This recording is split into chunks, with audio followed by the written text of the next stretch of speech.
Pessoal, que privilégio eu tenho, eu, Sam Stachover, de compartilhar minha tela hoje com meu querido irmão, companheiro de caminhada, Beni Server. Beni, shalom e bem-vindo mais uma vez de volta ao Israel no Caminho. E hoje, Beni, com um assunto que está nos preocupando. O que está acontecendo em Israel, Beni? Shalom, meu querido amigo, irmão de tantos anos, Sami. Eu aqui em Israel e você aí no Brasil, mas juntos no nome de Yeshua e unidos pelo mesmo propósito. E shalom a todos que assistem o canal Israel no Caminho e estão junto conosco e olhando por Israel também, amando Israel. Então, um assunto bem delicado, assim, né? Porque envolve tantas coisas, né? Mas como muitos têm visto, não sei se todos de uma fonte correta, né? Que são tantas fontes, ainda mais quando de fora, de Israel para fora, né? Não querendo entrar na questão política e ideológica, porque acho que não é o momento, né? A gente tem que mostrar os fatos e que as pessoas possam orar da forma correta. Então, Israel é um país de um regime parlamentarista, tem o Knesset, né, que é o Parlamento de Israel em Jerusalém, 120 cadeiras. Então, para ter a pessoa ter a coalizão, o partido mais votado tem a força, né, tem a possibilidade de escolher a coalizão para que o partido mais votado e outros partidos possam juntar. O que acontece atualmente, a nova coalizão do Bibi Netanyahu, que não é novo, né, na política, mais de 12 anos, mas ele tinha saído, né, e agora ele voltou a conseguir a coalizão com o Likud, o partido dele, mais de 30 cadeiras, mas precisa de 161. Então, essa coalizão é um pouco mais diferente, porque ele juntou uma estrutura mais ortodoxa. Então, tem os partidos ortodoxos que sempre estavam com ele e é, uma estrutura mais ortodoxa e judeus é, religiosos, sionistas, mas no sentido mais firme, numa direita mais extremista, vamos dizer, uma direita mais forte. É difícil de comparar a direita de Israel com a direita do Brasil ou de outro país, porque aqui a política envolve religião. Então, não envolve só política, né? Israel envolve religião, dos judeus, tem os árabes com a maioria islâmica. Então, é mais delicado. Sempre política com religião junto já envolve, é uma coisa mais delicada. A gente viu isso nas eleições no Brasil ano passado, e em Israel é muito mais fundo, né, o negócio.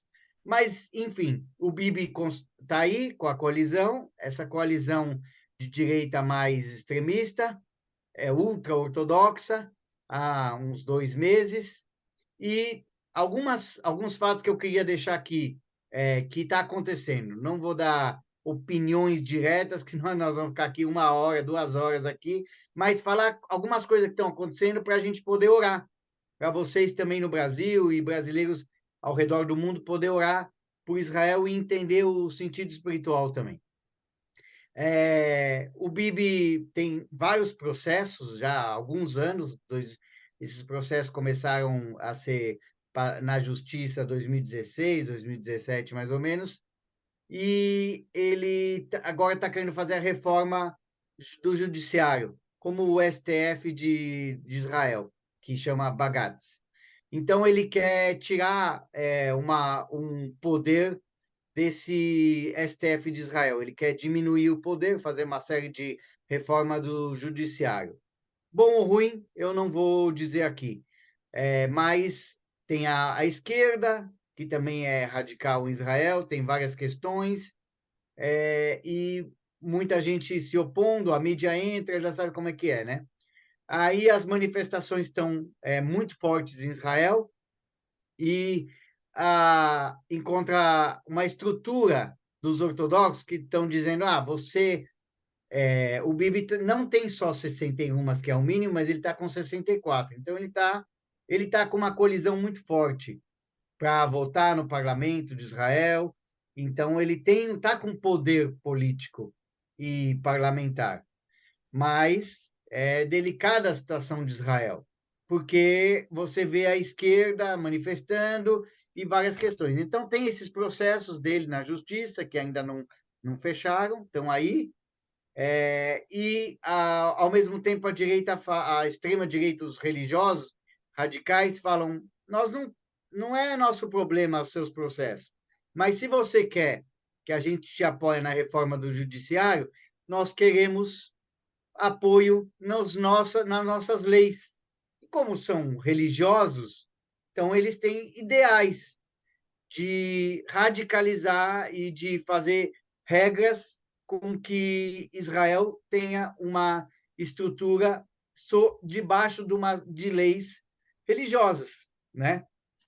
Então, isso acaba afetando várias camadas da sociedade, inclusive nós, judeus messiânicos, que nós sabemos é espiritual, mas existe um grande preconceito e um tratamento de uma forma não boa que nós messiânicos somos recebidos aqui em Israel, isso no dia a dia.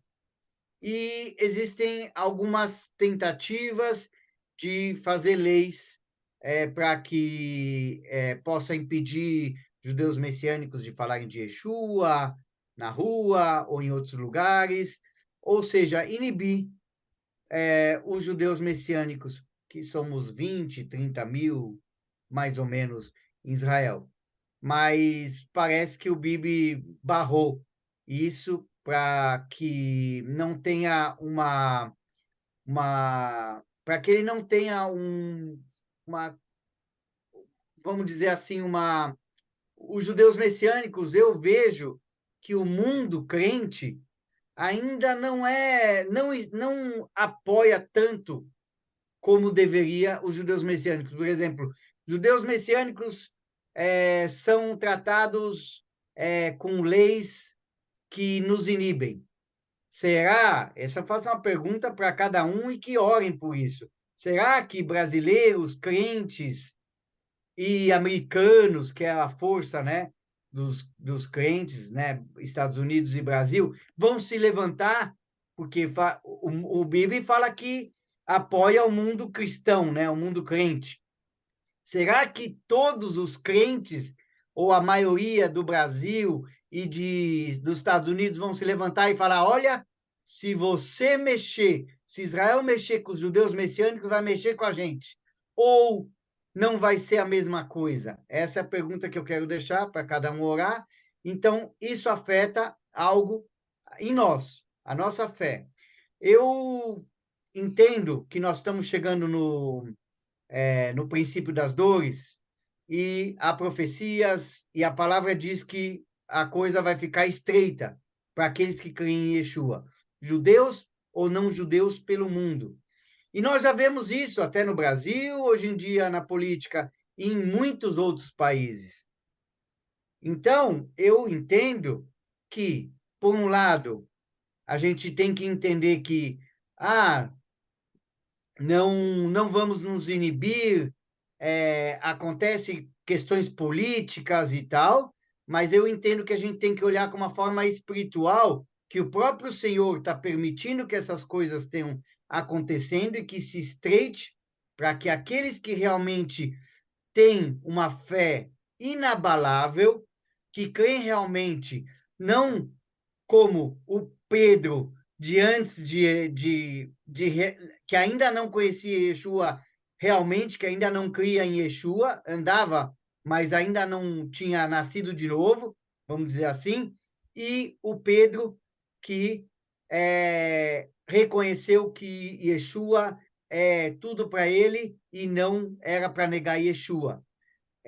Eu entendo que a gente está chegando nesses tempos, que o próprio Senhor está permitindo para que a gente seja encurralado aos poucos, porque essa é o fim dos tempos, e está sendo preparado isso, para que realmente a gente não negue Yeshua. Eu tenho vivido isso em Israel e eu tenho sentido na pele que o Senhor tem falado: não negue o meu nome, faça tudo menos desonrar o nome do Senhor. Vini, obrigado pela visão geral que você está nos dando com relação ao momento bíblico. E eu acho que aqui o tópico é o momento bíblico. Que nós, desde o tempo do Beit HaMikdash, o tempo de Yeshua, somos divididos em grupos, isso já começou há muito tempo atrás e vai continuar. O que nós estamos vendo, entretanto, é uma minoria querendo impor uma ordem que não é a maioria. Então, nós vemos aqui uma briga de forças que, na verdade, mostra uma separação, como nós, Am Israel, o povo de Israel, dividido em grupos. Né? E eu tenho visto que algumas das manifestações, o pessoal começa a gritar Am Israel Chai, viva o povo de Israel. E eu vejo também o próprio Bibi dizendo, pô, calma, pessoal, nós somos um povo só, nós somos irmãos. Mas esta nossa fraqueza está justamente abrindo o apetite do inimigo, que está vendo essa desunião dentro de nós, né? E o que, que ele está aproveitando? Ah, vou fazer a festa. Então, acabei de ler uma notícia onde vejo de que essa confusão interna em Israel criou oportunidades para que o inimigo venha atacar. Então, acabei de ver uma notícia onde o governo da Grécia acabou de desmanchar um grupo com apoio do Irã que estava se aproveitando para fazer atentados em Israel ou contra israelenses. Vejam, nossos ouvintes, a meleca que está montada. Por quê? Porque nos falta entendimento de unidade. Se nós queremos que Am Israel, que o povo de Israel viva bem, como é que nós não vamos levar em conta aquilo que o profeta Isaías disse? Mitzion tetzeh Torah udvar Adonai Yerushalayim. Como é que pode sair a luz da Torá, a palavra do Adonai de Jerusalém, neste momento de desordem? É verdade. A gente sempre fala em união e o templo foi destruído por causa de um ódio gratuito, e hoje você vê o povo dividido, você vê isso nas ruas, eu tenho visto isso nas ruas, no ônibus do meu curso de guia aqui em Israel que eu estou fazendo, alguns de direita, alguns de esquerda, e começa a discutir, se não parar a discussão, já começa uma, sabe, já começa uma desavença não muito legal. Então, as pessoas estão à flor da pele. E aí chegou uma hora que eu falei: eu não preciso concordar, mas eu preciso te respeitar como pessoa, a sua opinião. Porque para dois judeus, três sinagogas, a gente sempre soube disso, né? Sempre foi assim. Mas Israel quando as pessoas falam assim, quem não é judeu, às vezes não conhece tão bem, fala, os judeus pensam assim. Aí muitos falam assim, quando começa a falar sobre da época de Yeshua, as pessoas falam, os judeus fizeram isso. Não. Tinha os judeus que creem em Yeshua, teve judeus que não creram, teve judeus que não atacaram, teve judeus que atacaram. Então, é um povo pluralista. A gente vê isso em Israel, judeus no Brasil, aí em São Paulo, onde você está, e outros lugares do Brasil, Estados Unidos. É um povo, é pouco, né? Em comparação aos bilhões do mundo, mas chama atenção, porque a gente sabe que Israel é a Bíblia, está na Bíblia, toda a estrutura, e é o relógio. Então, se a gente sabe que Israel é o relógio, é só olhar para Israel e você vê o que vai acontecer nos próximos capítulos, né? E a gente sabe que vai ter o Gog Magog, vai ter o Armagedon em Meguido, aqui mais para o norte de Israel. A gente vê hoje já a China com a Rússia, né? muito já ligadas e outros países, mas a gente não sabe o que vai acontecer. Eu sempre falo, as pessoas me perguntam e falam sobre a tribulação, a gente ainda não chegou nisso, está sendo preparado. Então, esse é o momento da gente se unir em muita oração, muita tefilá, e que cada um possa orar pela verdadeira paz de Jerusalém. Não é a paz humana, uma paz política, porque essa paz é momentânea, mas é a verdadeira paz que é Yeshua, que excede todo entendimento, como fala em Filipenses. Então, ore pelas pedras que estão aqui, para que as pedras de Yeshua hoje, os judeus messiânicos, possam estar firmes e não só salvos para a sua própria vida, mas que a gente possa ser cada vez mais levantado para ser a voz de Yeshua aqui. Eu tenho visto essa importância da gente se levantar e a gente precisa da oração de vocês também, judeus messiânicos fora de Israel e também crentes não judeus também, que são bênção, e orar pela salvação de judeus e árabes, orar pelas pedras de Yeshua, não somente, como a gente sempre fala, vir visitar as pedras onde Yeshua passou, supostamente, né? A gente ainda não. É difícil dizer onde Yeshua passou exatamente naquela pedra, mas mais importante do que saber onde a pedra que Yeshua passou a cada centímetro é estar conectado com as pedras que Yeshua hoje está dentro. E essa intercessão daqueles que não estão em Israel, por aqueles que estão em Israel, é muito importante, esse vínculo, né? Que nós temos, judeus crentes de Israel e fora de Israel, crentes fora de Israel com crentes em Israel. Então, eu acho que isso é algo muito forte.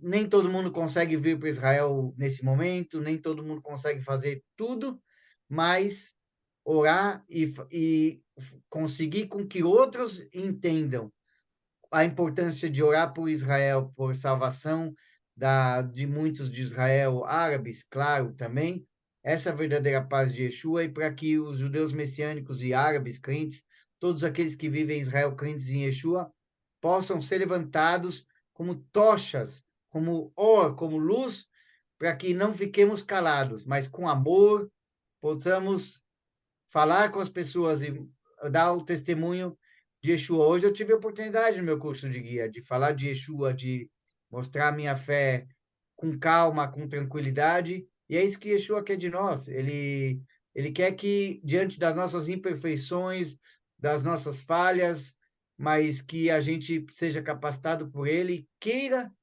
viver Yeshua na prática, dando testemunho é, e que ele possa nos, sem nós. Então, os neotes, muito bem. Antes de começarmos o vídeo, Beni, nós tínhamos dito de que nós queremos usar este vídeo no Orla Goim, que é o teu canal, no Israel no Caminho, e incentivar todos aqueles que venham assistir este vídeo, que levem esta notícia. E queria só deixar como Yehudim que acrescentaram Yeshua, como pessoas que acrescentaram Yeshua, que são parte, então, hoje desta árvore enxertada, que eu não gosto muito dessa palavra, mas somos um povo só, todos juntos, dizer para vocês o seguinte: o Salmo 22 diz: orai pela paz de Jerusalém, e prosperarão aqueles que intercedem. Vejam que a prosperidade que nós estamos querendo é do reino. É lógico que todos nós estamos de olho na volta de Yeshua, que, como você disse, Beni, é iminente. Então, vamos nos preparar porque vem coisa pior. Mas em oração, unidos em oração, juntos em oração, possamos interceder para que a misericórdia do Eterno seja o reflexo do que nós estamos vendo hoje. Ou seja, que a vontade do Elohim, o El Shaddai, apareça sobre todos nós, crentes e não crentes, e que possamos levar a palavra do Eterno nestes momentos tão complicados. A cada um de vocês que está nos assistindo, obrigado pelo tempo. Beni, obrigado pela tua disposição sempre de acrescentar alguma coisa útil, como você acabou de nos elucidar, explicando aquilo que está se passando. Sem criar partido, cada um vai ter o seu respeito pela posição, mas sem agressões, sem violência, sem ver esses incêndios criminosos, sem ver realmente coisas que nós assistimos e que nos deixam tristes. Am Israel Chai. Beshem Yeshua HaMashiach. Obrigado a cada um de todos vocês. Amém, amém. Toda rabá. E Léo Intraot. Até breve, pessoal. Obrigado.